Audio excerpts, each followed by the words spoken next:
going to be online and recorded. So it's part of, and it's in the link. And this is a session for community-led forest economies, redefining development from the ground up.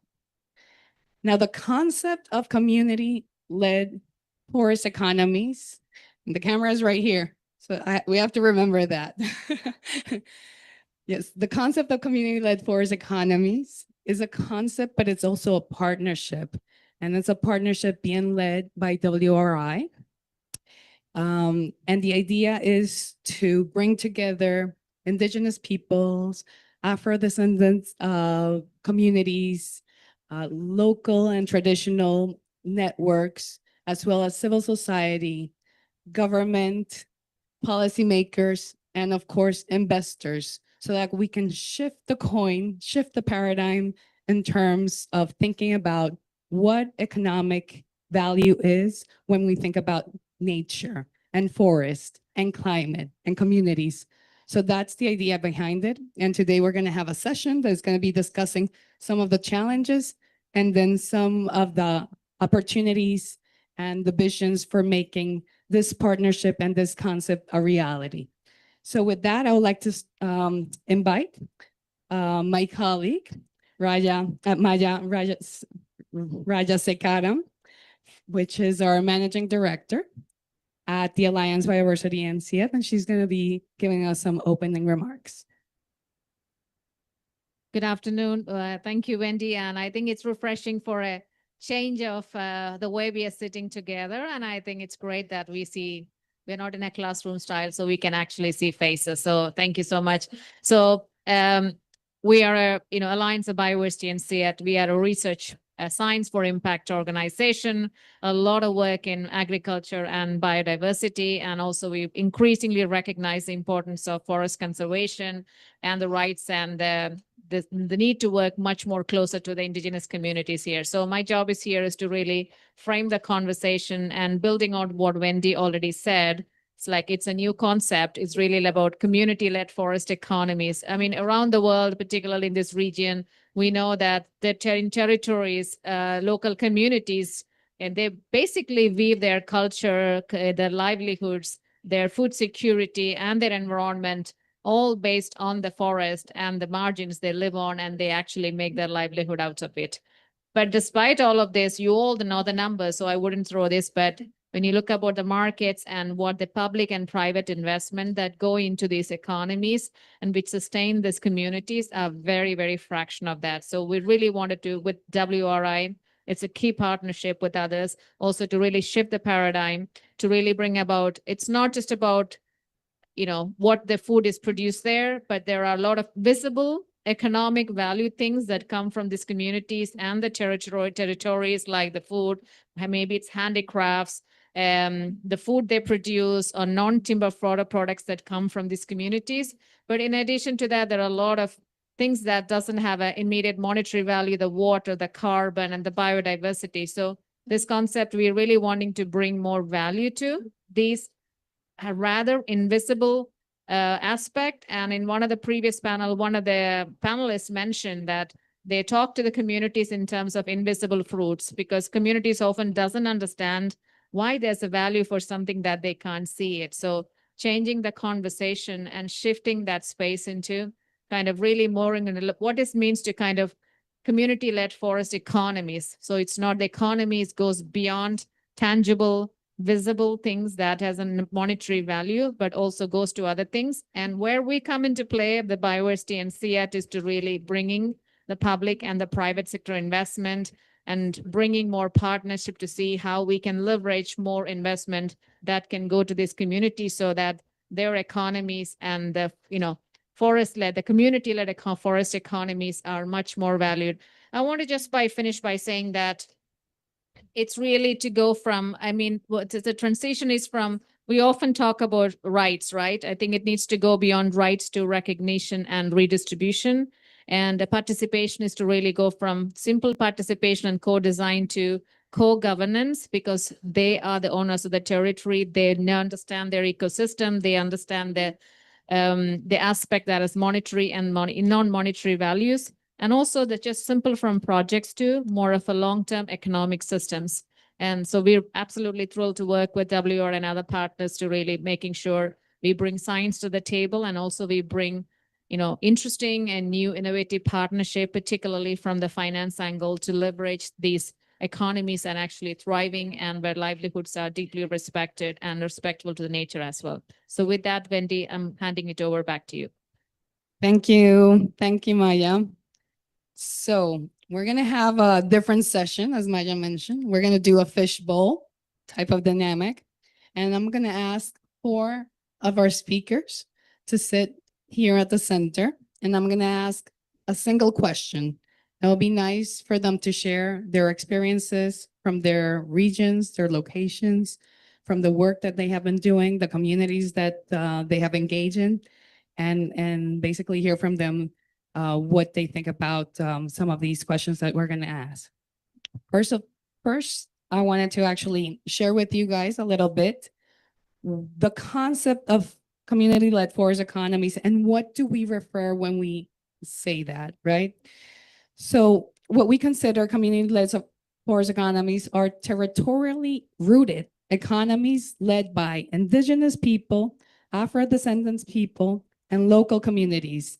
They weave together material livelihoods, cultural identity, ecological stewardship, and self-determination, traded goods, and indispensable non-market contributions such as food security, biodiversity stewardship, climate regulation, and biocultural continuity. Yet these communities remain largely invisible in national accounts and underserved by global finance. Even more, while these economies sustain forests, nations, and the planet as a whole, the very people who steward them are often sidelined from the benefits that they generate, receiving little to no share of the value and the flows from their custodianship. So with that introduction to the concept, I would like to invite Alphonse Maindo. Where's Alphonse? There you go.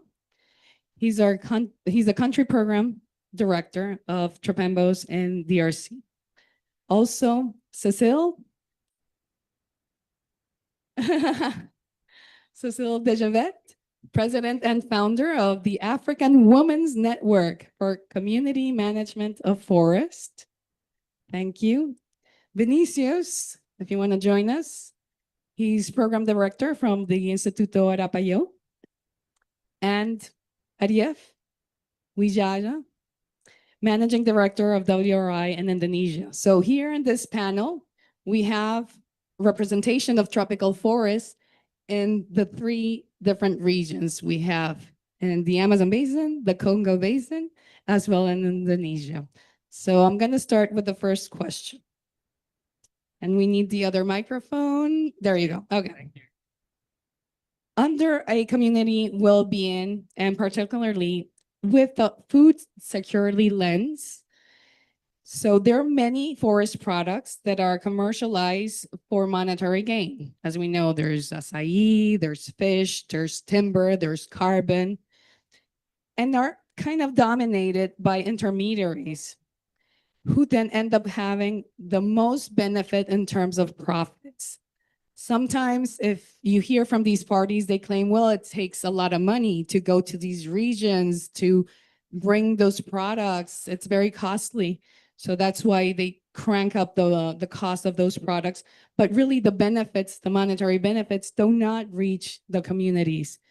So the question would be, how can we improve these systems and redesign so that these value chains and the commercial relationships can ensure that communities are capturing a fair share of the value that is being produced when we commercialize these products? Okay, thank you, Wendy. That's really, a loaded questions, and I don't think that I could actually, be able to answer very complete, but let me give my perspective on that. So I guess this has been, very nice sitting in this table with all distinguished speakers, but also participants. my experience working in Indonesia, but also in Southeast Asia, really found, and I think this is like, similar problem in other tropical forest belt in Congo Basin, in the Amazon, that poverty really at the heart of the problem for tropical deforestation, all right? Because there is always the global demand to important and valuable agriculture commodities. As you mentioned, there is acai, there is soy, beef, you name it, charcoal in Congo Basin, perhaps also at some point, palm oil in Indonesia, cacao, and so on. So I think really the idea of community-led forest economies that you mentioned, that WRI is part of the initiator of these initiatives, we are trying not only to focus on economic development, but more on economic empowerment. Because when economy develops, not necessarily that the people who lives in surrounding of the forest dependent people, actually they're benefiting from those economic activities. I will take you give you a real example. We have one province that we work very closely in Indonesia, in West Sumatra. 54% of this province, 4.2 million hectares, 54% are forests. And there are 30 districts in this province. Out of 30 districts, the districts that have most forests, they actually have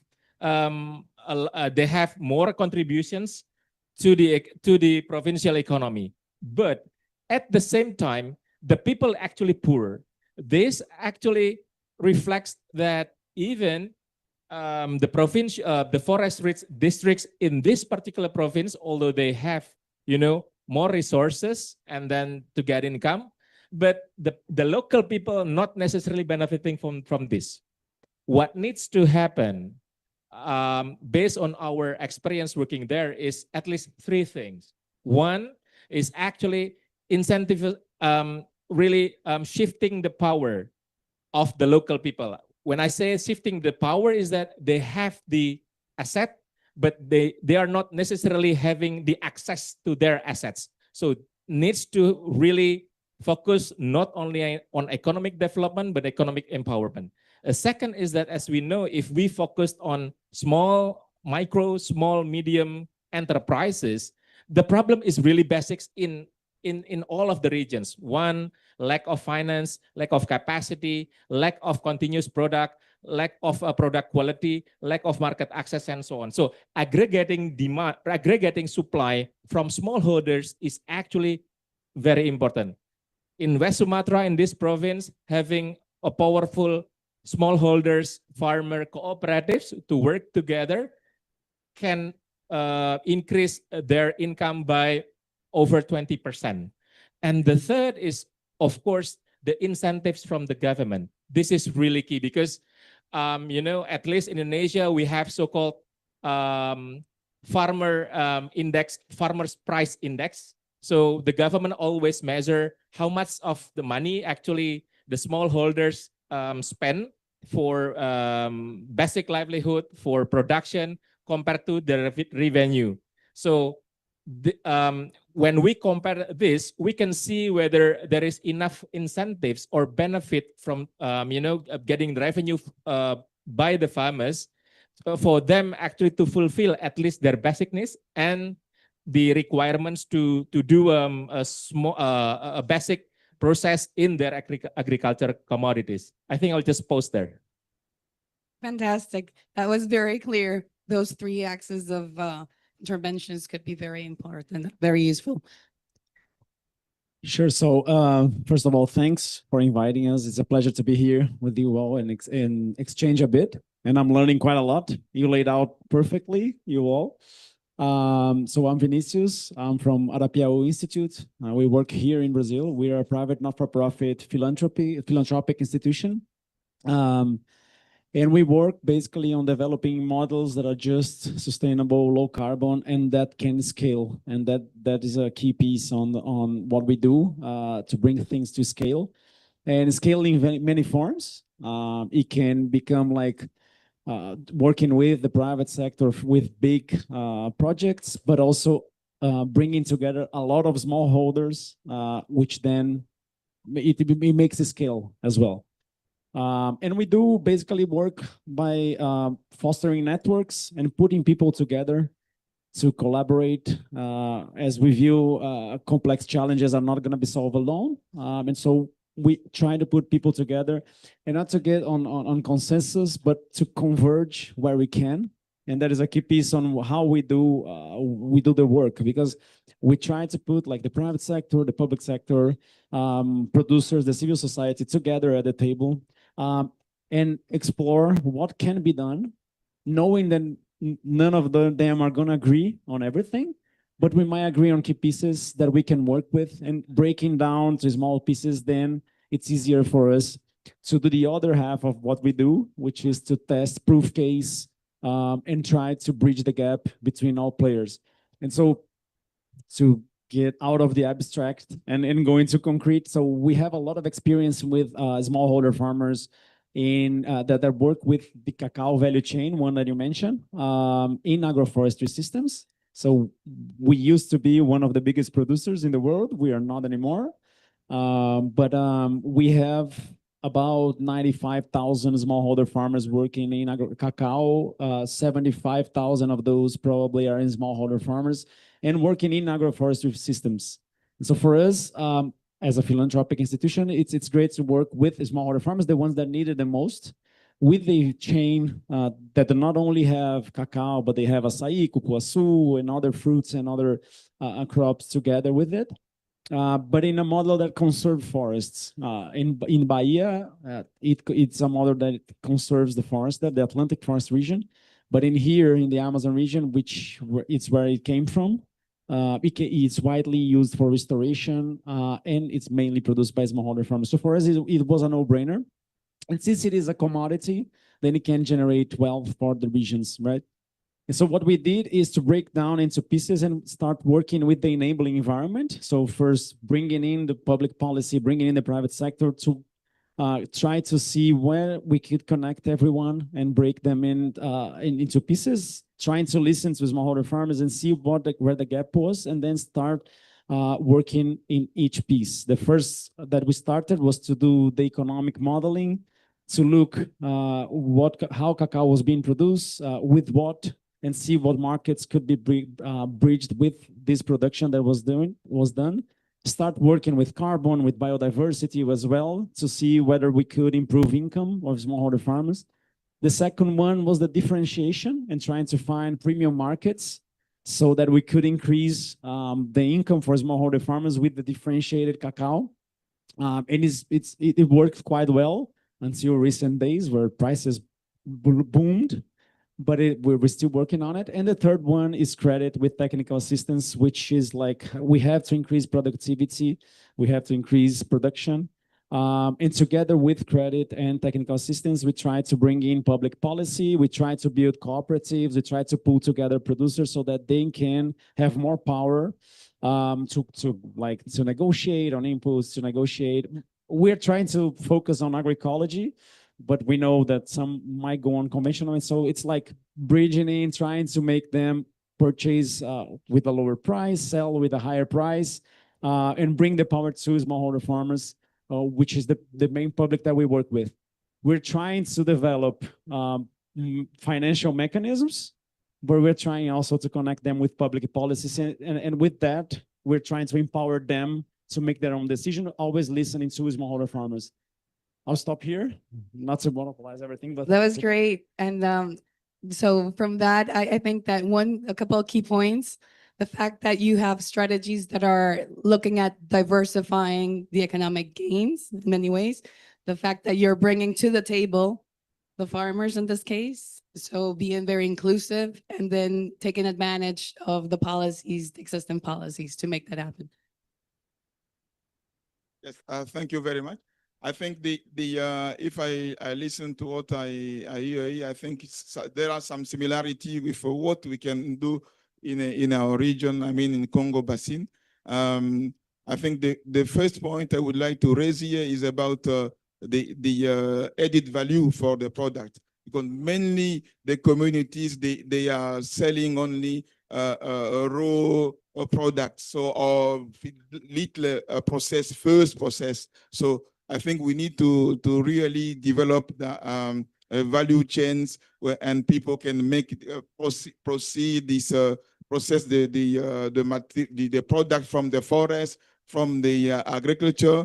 And also when I say processing, we also think about packaging, because sometimes they just use the leaves to package the food or this product, and it's not very nice for the people to see it. And so and also for the it cannot last also for long distance to transport. That's why these people, the intermediate, they come, they collect, and they transform, they package it well, and they sell it more expensive. So that's the first point. The second point I would like to raise here is about the developing domestic market, because mainly especially for these perennial crops like cocoa or coffee, we mostly develop these products for the Western market, for external market. But I think there are also many consumers in our countries. So if we develop our domestic market for chocolate or for coffee, whatever, we can have, let's say, we can reduce the number of intermediaries and increase the benefit for communities and local people. And also the other point I would like to raise is, if we want to develop this domestic market, we also need to show that the products from the communities are valuable, are also well processed. That's why to have also it can sometimes organize kind of exhibition or open market, what I call in French foire. It's very important so that people can come there. You organize a kind of open market of agriculture or forest people, so people can come there and see what they are doing. And I would say also there is another point important is all these traditional knowledge on for instance, medical plants, all these things. How can we make sure that these intermediaries or these big lab cannot steal the knowledge from these communities? Can we make a kind of I would say certification or giving a kind of a brand for these products from the communities? They know that these tree can produce, can be used to treat this disease. So how can we make something to protect this knowledge from the communities so that someone cannot come and take it and get money from it? I also think that if we want to go beyond, we would need also to organize communities so that when you are together, you organize yourself as in terms of cooperative, you can be stronger, you can sell better, because then you can stand and discuss, bargain, really negotiate the price with all these people. And I would say, last but not least, to make in place information system, simple information system. I can tell you that in the landscape where we are working in Bafasende, which is quite remote,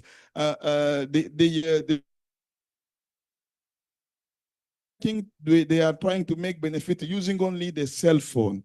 So when they want to sell their product, for instance, cocoa, they make calls. They ask to Kisangani, they ask Kisangani, they ask Nyanya, they ask Beni. They compare their prices, and then they decide to which market they can go to sell. So if we make we formalize this kind of system, information system, people they will have, oh, here there is a better price, so I can get there instead of going to this place. That's what I would say. So to conclude, I would say organize, don't agonize. Thank you. I think most of my ideas are already shared. I was also very insisting on value change development.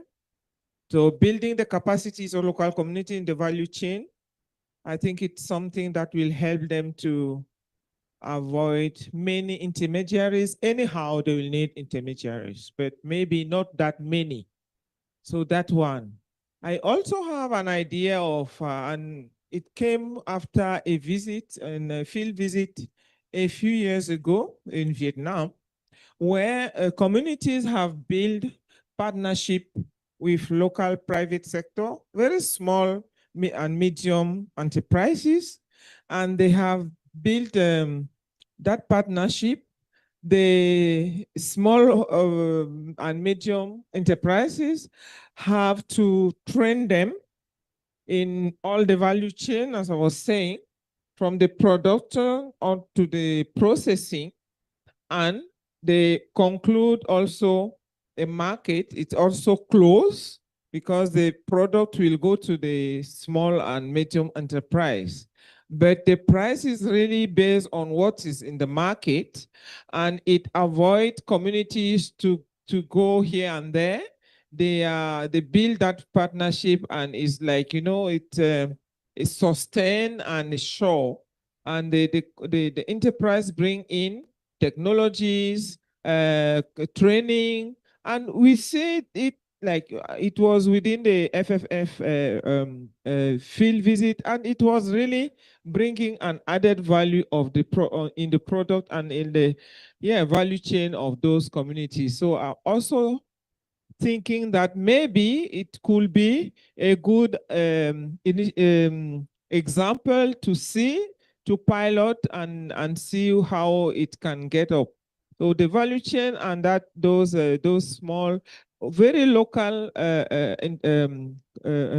partnership with locally based enterprises. That's what I can add. Thank you. Fantastic.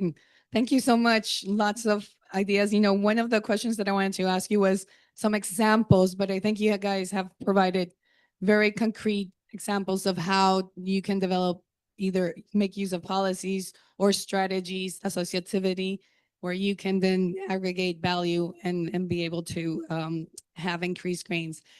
I have a question, and any of you can answer at this point. From the food security lens, how do strengthening these economies, whichever they are, can actually support, you know, could be products, could be handcraftsmanship, could be acai, any of the projects that you are familiar with. How, by strengthening those economies, we're strengthening the security and the well-being of the communities, and how climate change is actually having an impact in these communities. Can I start?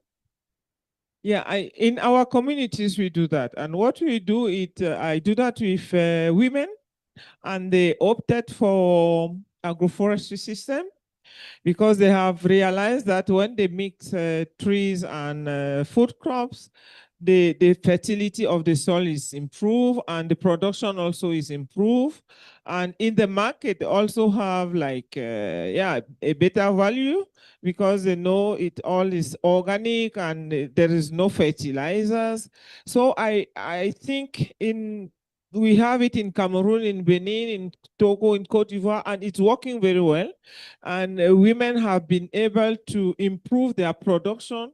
I don't have a statistic, but considerably, we are planning to carry out a study to see how much it has been improved. And the surplus of their production is also sold in the market, and they are generating income from that. But more of what the gain is also that they improve the diet of the family. Those who are in the fruit production, for example, you can see kids are now, you know, more like they're eating fruit all the time. Those who are in vegetable production. So it has improved the diet of the community, of the family, but also improve income for the women, improve soil fertility, And the latest that we have observed has also improved the gender relation between men and women.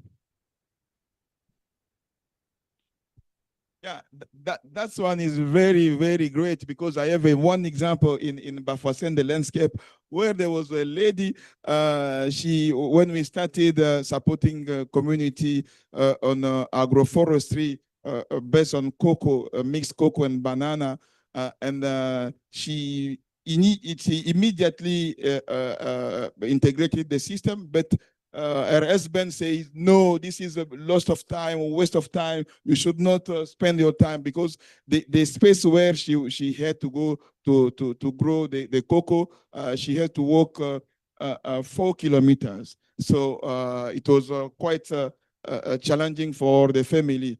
And now they are harvesting cocoa. She has about 4.5 hectares of cocoa, and the 2.2 are producing.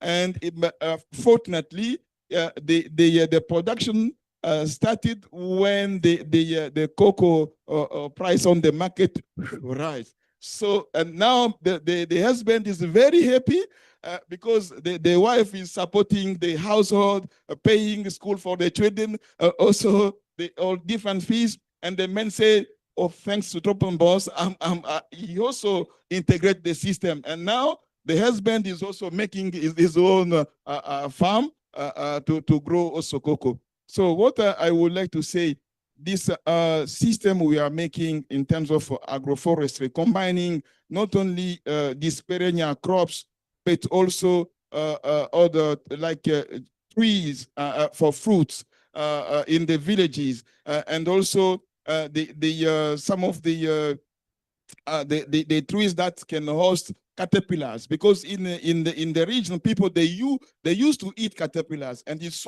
a source of proteins, and it's also very I would say it generates a lot of income, because you can dry them and sell to the market, and you can keep them for a long time. So we have been developing this, and it's now start producing.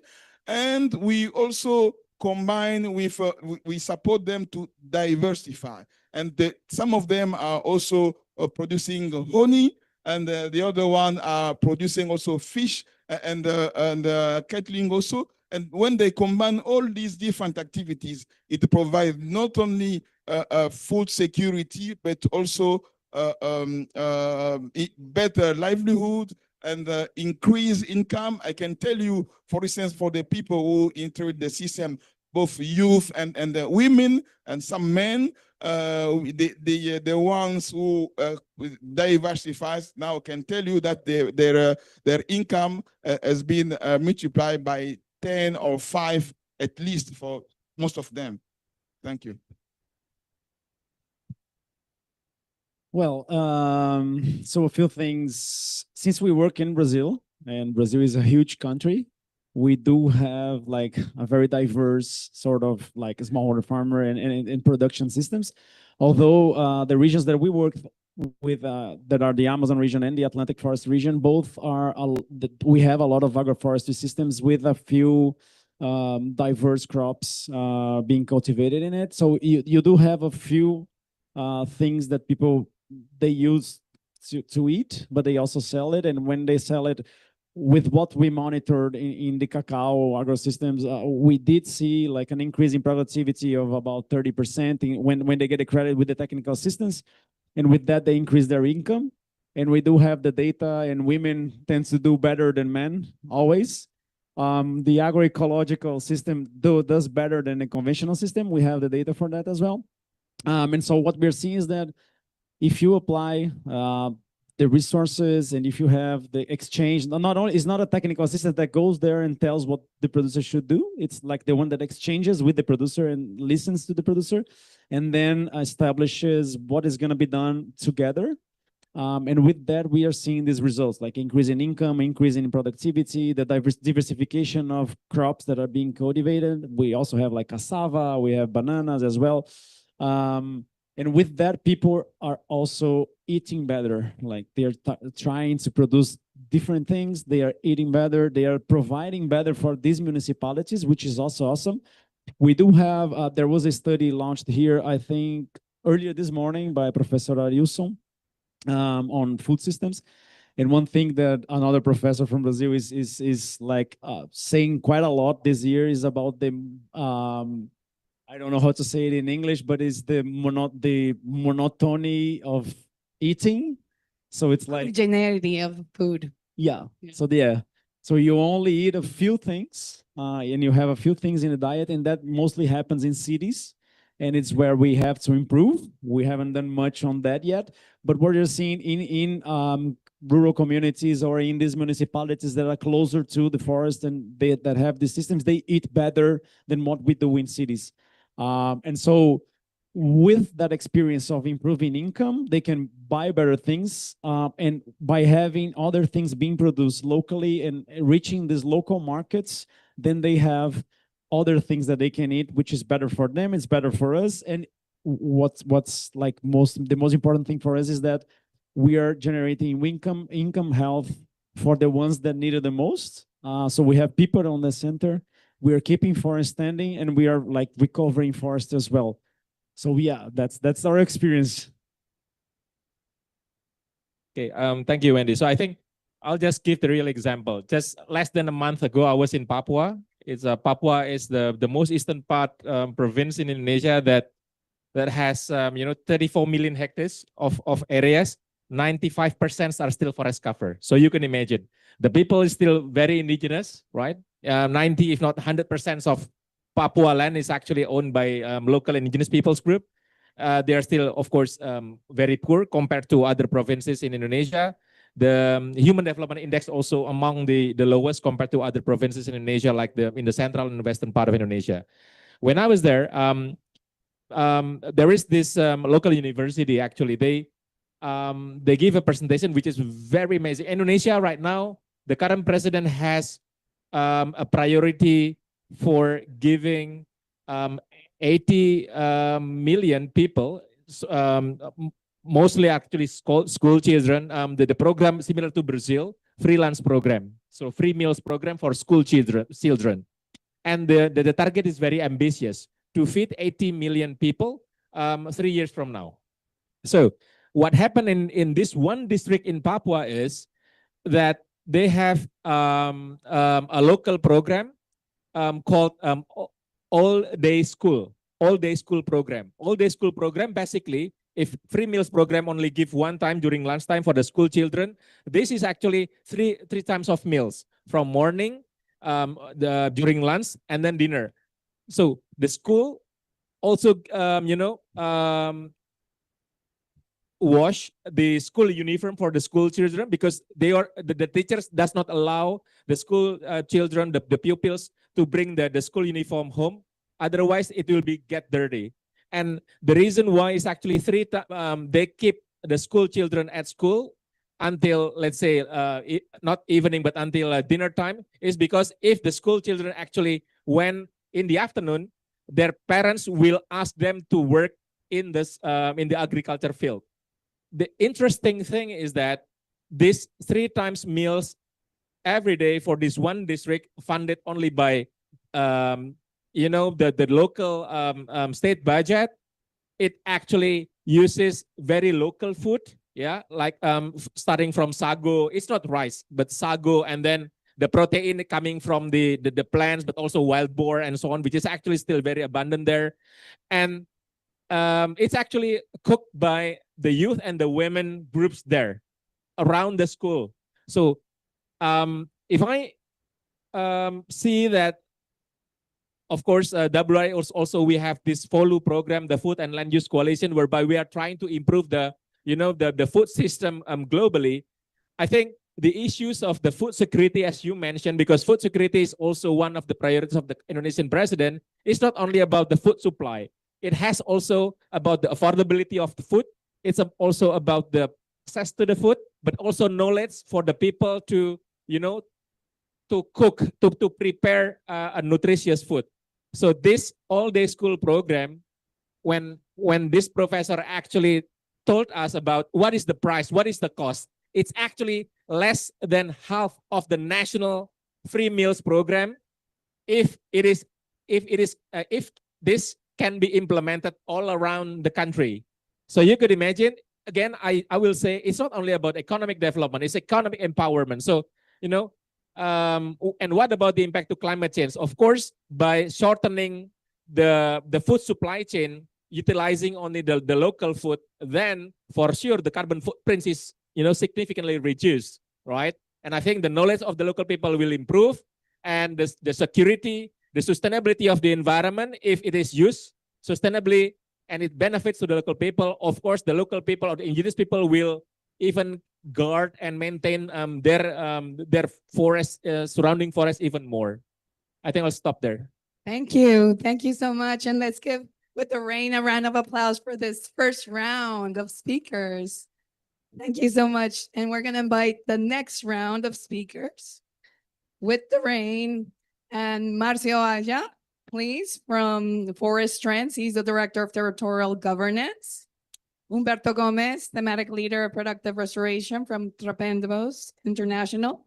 And Bronson Eranguama, Managing Director from The Source Plus.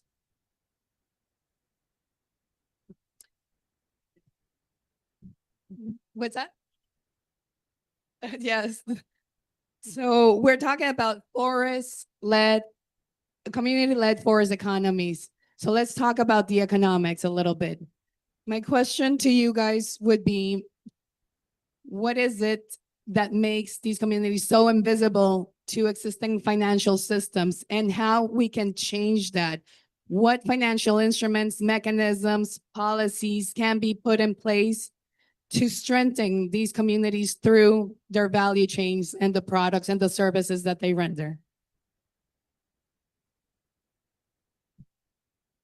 So good afternoon, everyone. I'm Marcio Hala. As Wendy introduced me, I work in Latin America, many different indigenous and local communities territories in Mesoamerica region and the Amazon region, the Pan-Amazon region, Brazil, Peru, Ecuador, and Colombia. So to answer that question, I was thinking about the question before. It was really because I just would like to comment something very important regarding. I really recognized the cases, the similarities of the cases I usually work with the ones that were shared here, and I want just to highlight something really important about the importance of strengthening territorial governances based on culture and on the cosmovisions of these communities. All the experiences we started to carry out 11, 12 years ago in Rondônia state here in the Brazilian Amazon, everything started from zero, from the very first reflection about what is indigenous economies for these people, you know, what does it mean for them, you know? And learning from them about the two spheres of indigenous economies. We learned about food security and the traditional ways of making economy as the basis of everything. And then from that, we started to develop many different pathways, very similar to the ones that were shared here, agroforestry systems with cocoa, handicraft systems, bringing together the raw material, the seeds, the fibers the women need for the handicraft with the food they want to eat, the traditional food. Strengthening women to have their traditional crops was the key to strengthening food security. Something that was very clear when pandemic started. The importance of those traditional crops, the villages with traditional crops being managed by women, they were much safer than others that needed to receive food from outside, you know, as an emergency strategies for keeping food security. That was really important. And about these mechanisms, financial mechanisms and so on, I think something really because it's difficult to have a very general approach, but I would refer to some specificities of different value chains. We work with the Brazil nuts value chain, castanha do Brasil, value nuts, Brazil nuts. For this value chain, something really key is the working capital. We arrived to a territory where the potential of Brazil nuts production is around 150 to 200 tons of Brazil nuts a year, every harvest season. And we supported the creation of cooperatives. We did a lot of things, important work related to the forest management, best practices of sustainable forest management, strengthening their capacities to manage, to lead, to create their cooperatives and to put the machines to run, for processing the Brazil nuts. But they were missing, and they are still missing the necessary working capital to buy these Brazil nuts from the people collecting the Brazil nuts into the forest, And what happens is that they are still selling their Brazil nuts to middlemen, to the intermediaries, because these guys, they arrive to the villages with the money to get the product and buy immediately and pay the collectors, the harvesters, the extractivists, right? And the cooperative, we tried to build up some arrangements to guarantee they will deliver the product to receive the payment afterwards, after the product is sold, It was almost impossible, They prefer to receive less money immediately at the moment they deliver the product than wait to be paid, even being part of the cooperative, even being like the owners of the cooperative. And it was really hard for us to get the necessary working capital to the cooperative, to pay this product at the moment of being delivered at the cooperative, And a very important solution to that is based on public policies we have here in Brazil. We have two very important, very key public policies for agro-extractivist products, family agriculture products. It's the direct PAA, how to translate acquisition, food purchase program, direct purchase, And the other one is the school food national program, These programs, one of them, the PAA for purchasing, they had a modality to create the storage of the products to deliver big volumes afterwards. That was a key solution, So this is a Brazilian experience, a Brazilian public policy that has been replicated to other countries. They are all being very aware about the importance of this product, of this policy. And this one about food, the school food national program is about the possibility the farmers, family farmers, extractivists have to deliver the products into their territory, to the schools their children study many times, in the city where they live, And this is really key to improve this access to the institutional markets, let's say. This is a very key strategy, And to finish my contribution here, we are following up the launching of TFFF at this moment here at COP, right? The Tropical Forests Forever Forest Fund. Tropical Forest Forever Yeah. Fund. And the idea is to have 20% of these funds directly channeled to the community, to the territories, right? And this is the moment to bring together all these lessons we have of all these different experiences, to build the necessary financial mechanisms applied to the reality, to the local contexts of each of these very diverse ecosystem we see, And these lessons learned from this experience are really key to build a diversity of mechanisms to make sure these funds are directly applied with effectiveness. Thank you. Well, thank you. And from Tropembos International, we promote these community-led economies from different points of view.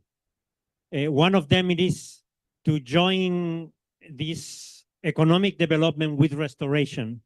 And I'm going to be a little bit disruptive here because I believe that the one big limitation that we have, it is that we continue seeing the system as a value chain.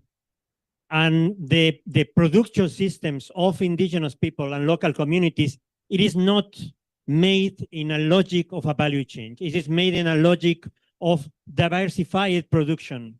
If you go to a chakra, a plot of an indigenous producer or a local producer, they don't have rows of things. They have a mixture of things. And then we pressure them to think in a value chain logic. And then at the end, they end up being producers of agro-commodities. Yeah. Now we have Castaña do Pará, because it's not Brazilian, not only because it is in Bolivia too, so I'm from Bolivia. But then we have acai, and then we have all the copoaçu and all these products that at the end are going to end as agro-commodities. And these people, instead of supporting locally led economies, we are going to transform them in producers of agro-commodities.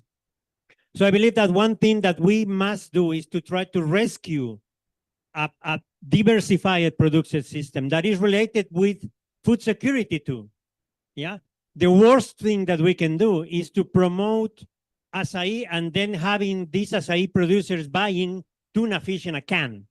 Yeah. When they have fishes in the sea, in the river nearby.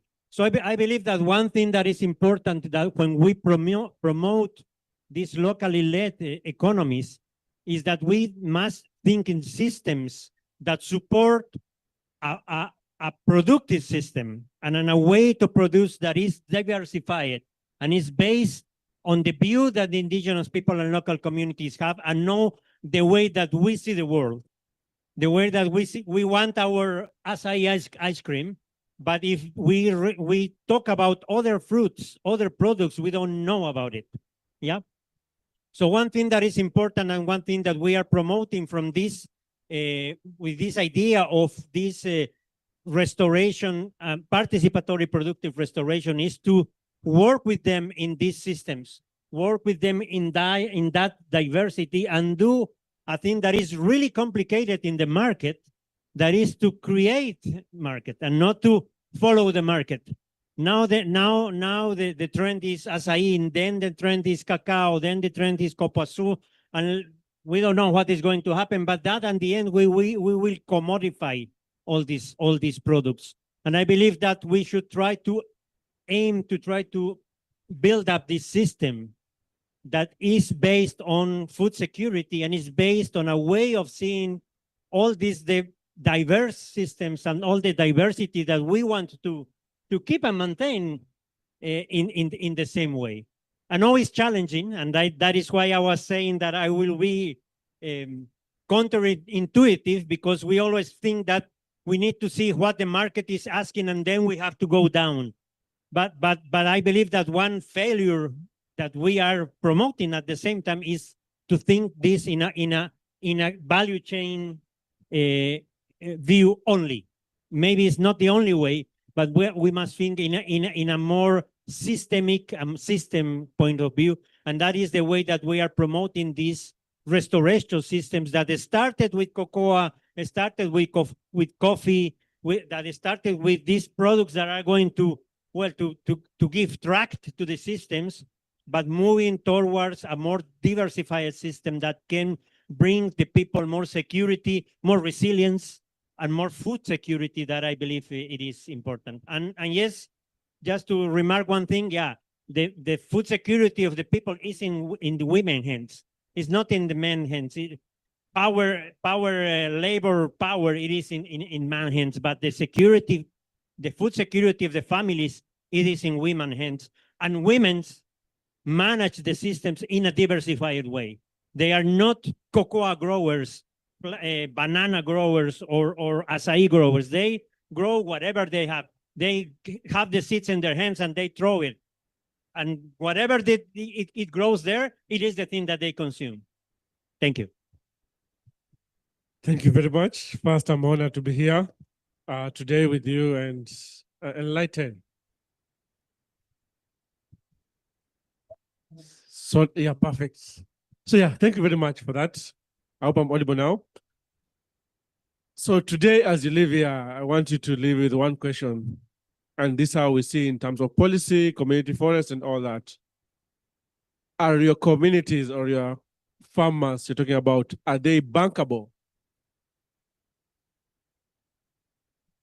I mean, that's from my perspective, I see what we do, of course, in Africa, we try to make these forest communities, these small-scale farmers, bankable. The problem we're having, of course, on supply chain, we understand logistics and all there, but are they really bankable?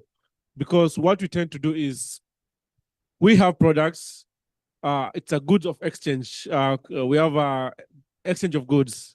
You give me acai, if I got it correctly, or Brazilian night, I give you money. And that's our end of transaction. I don't really care what happens next.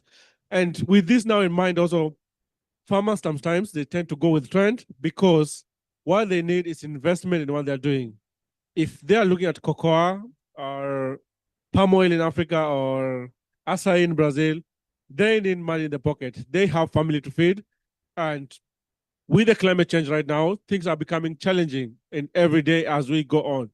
And even the forestry itself, which they're trying to do, it's becoming more and more difficult.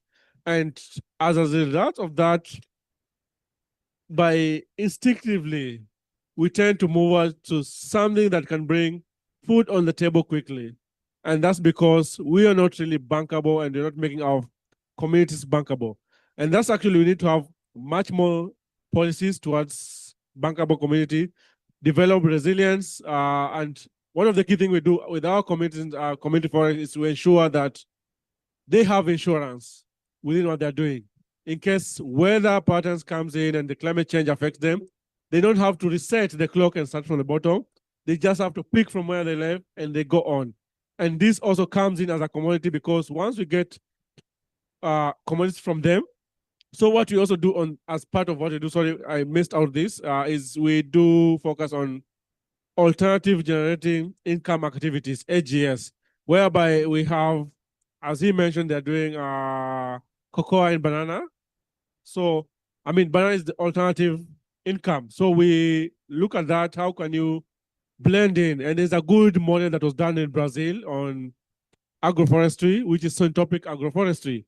And it's really working well in Africa, whereby you combine different crops. We have perennial crops, you have the bush crops, the tea, coffee, then you have the canopy crops, which is avocados, the acai, and palm oil at that level. So with that, the farmers have alternative incomes. But building that again, requires a lot of capital intensive, which farmers do not have. And sometimes we need to have, on our projects, what we do is we have revolving funds where we distribute the community and help them build the capacity, have insurance on an aspect, where they could always have cushion for the climate risk that comes in. And above all, we talk about carbon credits. If today a farmer wakes up and cut down the trees, what happened to the investor of the carbon credits? So we also have digital innovation that comes into play to ensure the carbon creditors offers on the money, so that in case he cuts the town, the carbon credit is also secure, the person financing the carbon credit. And with that, you have an established ecosystem where the farmers themselves are protected. Regardless of that, also, when the middleman come on the ground, they have negotiating power.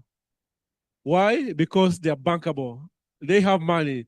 When I say I need a commodity to be sold at $20, it's either you take it or you leave it. Because I have money on the table that I can put food for my family and my family insurance. I can go to the hospital in case of anything. But sometimes our farmers live to hand to mouth. And with that, it becomes difficult sometimes to make critical and sensitive decisions straightforward. Why we at our level we're able to make some certain decision and have the patience to wait is because we are bankable ourselves as players within the value chain. But for our farmers are not. And with that now we can be able to even cushion them against the middlemen. Once your farmer is bankable, I think the middleman issues will be reduced. And with that, I'll leave it at that. Thank you very much. Thank you. Thank you so much. So we're kind of running out of time, but I wanted to open up because we wanted to have this be a bit of an activity that was participatory. So I don't know if anyone has a comment. Comments, questions. If not, then I would like to thank all the participants, everyone that is here, and also say that one of the messages that to me came out of this, and you said it yourself, diversification. Diversification builds resilience, and that means all types of resilience, from the food security resilience, you don't have bananas, you have coconuts, whatever, to the systems for finance. Now we have the Tropical Forest Forever, one mechanism, but we need to strengthen the market. We need to strengthen the associativity. We need to strengthen all these strategies together in a diversified manner will improve those economies, those communities, and build resilience. Thank you so much.